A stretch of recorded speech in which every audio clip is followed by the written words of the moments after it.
இன்னைக்கு நம்ம பார்க்க போறது எப்பா வெயிட் எப்ப பார்த்தாலும் ஒண்ணு கொலங்கிற இல்ல மண்டை ஓடுன்ற போன வீடியோல கூட பேய்கிட்ட மாட்டி விட்டு போயிட்டேன். எதனா கொஞ்சம் பாசிட்டிவா நான் சொல்லுப்பா. இதெல்லாம் சரிதான். போன வாரம் உன் ஆளு பர்த்டேக்கு காசு இல்லைன்னு சொல்லிட்டு என் மோதிரம் வாங்கிட்டு போனே, அது என்னாச்சு? ஐயோ, இவன் ரோட்லயே நம்ம நடக்கும். ஏப்பா சூப்பர்ப்பா. நகன்னு சொன்னிய தங்கத்தை பத்தி பேசுவா, நல்லா இருக்கும். தங்கம்மா? ஆமாப்பா, கேமரா வேற ஆன்ல இருக்கு பாரு. இப்ப கேமராமேன் சார் பக்கம் திருப்பா. அவன் வந்து இப்போ நான் என்ன உங்கள்கிட்ட சொல்கிறது, தேவையில்லாத ஐடியாலாம் கொடுத்துட்டு நம்மளை இறக்கி விட்டு வெடிக்க பார்க்குறானே.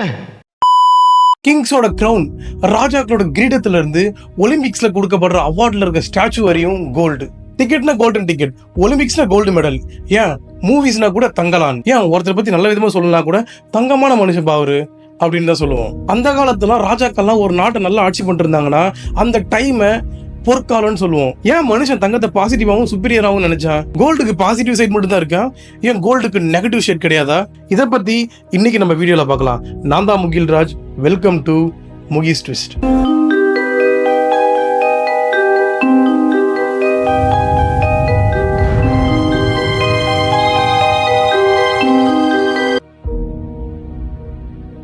நாமலாம் தங்கத்தை ஒண்ணு பூமியில இருந்து தோண்டி எடுப்போம், எல்லாம் ஆத்து ஓரமா இருக்க மணல ஜலிச்சு எடுப்போம். இல்லனா ஏய் கழுத்துல இருக்கிறத கழட்டு. பார்ப்பதற்கு அப்பாவை போல இருக்கும் இவர்தான் சங்கிலி திருடன் சாம். பெண்களிடம் சங்கிலி பறிப்பில் ஈடுபட்டதால் காவல்துறையினரால் கால்பந்து ஆடப்பட்டவர். தங்கம் பூமியை சேர்ந்தே கிடையாது. தங்கம் ஒரு ஏலியன் மெட்டீரியல்.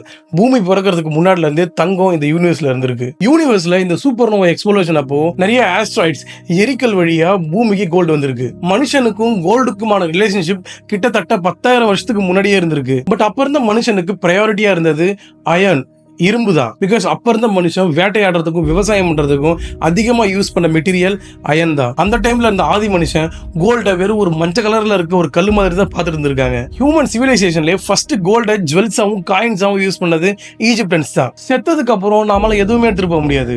விஜயகாந்த் சார் சொன்ன மாதிரி செத்தா கூட அருணாக்குடி அத்து விட்டுட்டு தான் உள்ளத்தை கொண்டு போய் போதைக்கிறான்.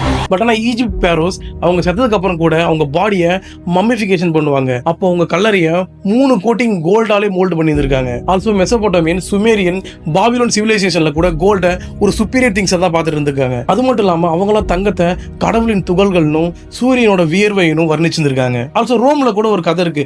ஜூலியஸ் சீசர் கவுனோட நாட்டு மேல சண்டை போட்டு அங்கிருந்த கோல்டெல்லாம் எடுத்துட்டு வந்து மொத்த ரோமோட கடனையும் அடைச்சாருன்னு ஒரு ஹிஸ்டரி இருக்கு.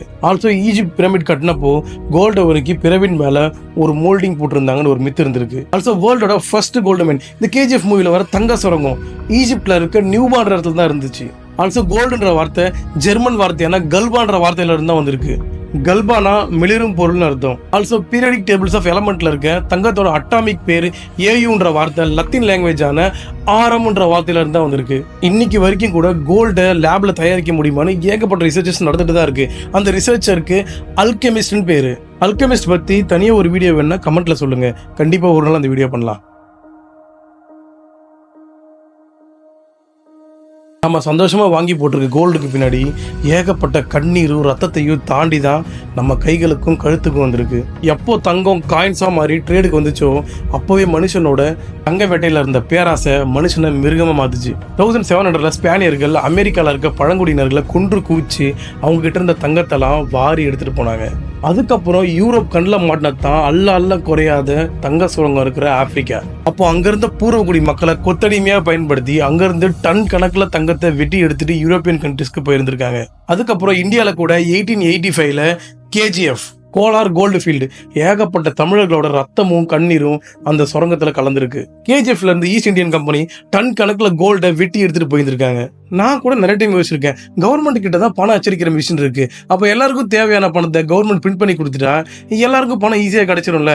ஆனா அதை அப்படி பண்ண முடியாது.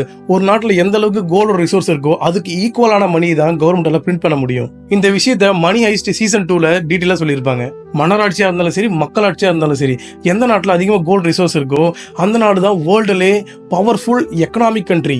வேர்ல்டுல அதிகமா கோல்டு எக்ஸ்போர்ட் பண்றது யாருன்னா சைனா தான். தங்கத்தை ஜுவல்ஸா வாங்கி குவிக்கிறதுல ஃபர்ஸ்ட் இடத்துல இருக்கிறது இந்தியா தான். உலகத்துல இதுவரைக்கும் 2,12,582 டன் கோல்டு இதுவரை வெட்டி எடுத்திருக்காங்க. அதுல 21,000 டன் கோல்டு இந்தியால இருக்க வீட்டுல இருக்க பீரோல தான் இருக்கு. கிட்டத்தட்ட வேர்ல்டுல இருக்க கோல்டுலே 10% இந்தியாவில தான் இருக்கு. அதுவும் இல்லாம இன்னைக்கு வரைக்கும் லாஸே ஆகாத அசட்னா அது கோல்டு தான். இப்போ நம்ம டக்குனு 1964 டைம் டிராவல் பண்ணா 24 கேரட் கோல்டு சுத்த தங்கம் 10 கிராம் இந்தியன் ருபீஸ்க்கு 64 ரூபாய் 28 காசு. அப்படியே திரும்பி 2024 வந்தா 10 கிராம் கோல்டு 63,610 ரூபா. கிட்டத்தட்ட இந்த 60 வருஷத்துல கோல்டோட வேல்யூ 1000 மடங்கு இன்க்ரீஸ் ஆயிருக்கு. ஆல்சோ பூமியில இருக்க லேண்ட்ல இருக்க தங்கத்தை விட கடலுக்கு அடியில தான் 80% கோல்டு இருக்கு. இப்போ நம்ம இது வரைக்கும் எவ்வளவு கோல்டை வெட்டி எடுத்திருக்கோம்னு எக்ஸாம்பிள் சொல்லணும்னா, இந்த ஸ்வீட்லலாம் சில்வர் லேயர் கோல்டன் லேயர்னு வைப்பாங்கல்ல, அந்த மாதிரி நம்ம வெட்டி எடுத்திருக்க கோல்டை வச்சு இந்த பூமி ஃபுல்லாவே wrap பண்ணலாம்.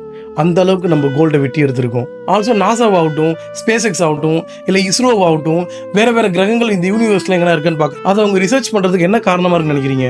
ஆமா, ஒருவேளை பூமி வாழ்றதுக்கு தகுதி இல்லாமல் போச்சுன்னா அங்க போய் வாழலாம் ரிசர்ச் பண்றாங்க. பிளானட்ஸை பத்தி ரிசர்ச் பண்றதே அங்க எதனா கோல்டு மாதிரி கனிமங்கள் கிடைக்குமா, இல்லை எதனா மினரல்ஸ் கிடைக்குமா அப்படின்றது தான் ஃபர்ஸ்ட் ப்ரையாரிட்டி. செகண்ட் தான் ஹியூமன் எல்லாம் அங்க வாழ முடியுமான்னு ரிசர்ச்லாம். தங்கமும் கத்தியும் பேசுற மாதிரி ஒரு கதை இருக்கு. தங்கம் சொன்னிச்சா கத்தியை பார்த்து என்னால எல்லாத்தையும் வாங்க முடியும், ஒன்னையும் சேர்த்து. அது கத்தி சொன்னிச்சா என்னால எல்லாத்தையும் பிடுங்க முடியும், ஒன்னையும் சேர்த்து அப்படின்னு. இந்த கோல்டு ஸ்வாட் ஸ்டோரி மாரி தான் தங்கத்துக்கு பாசிட்டிவ் சைடும் இருக்கு, தங்கத்துக்கு நெகட்டிவ் சைடும் இருக்கு. We'll meet another interesting video. Bye. மறக்காம சப்ஸ்கிரைப் பண்ணிடுங்க.